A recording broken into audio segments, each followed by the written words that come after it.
obviously Steph Curry, all-time great.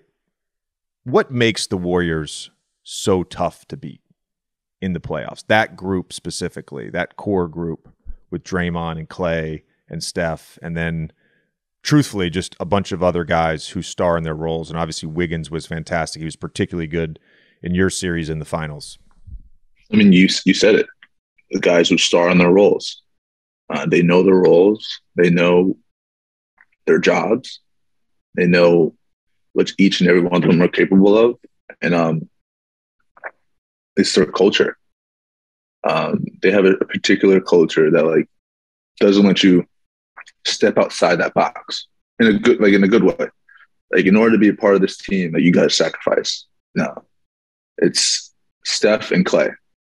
Like I'm speaking from the outside. It's Steph and Clay.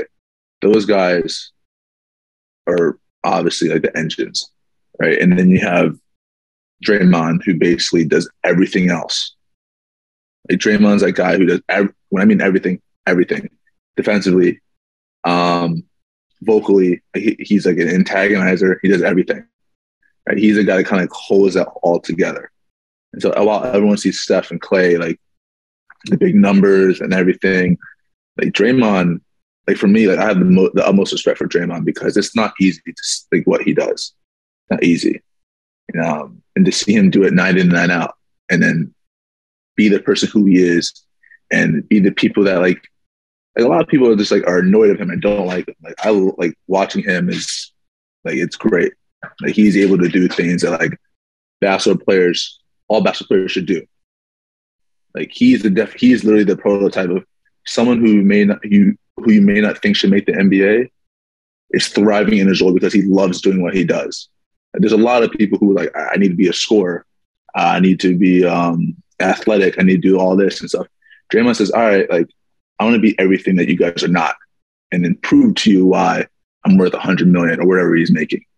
Like he's like watching him and watching how he leads that team is purely incredible.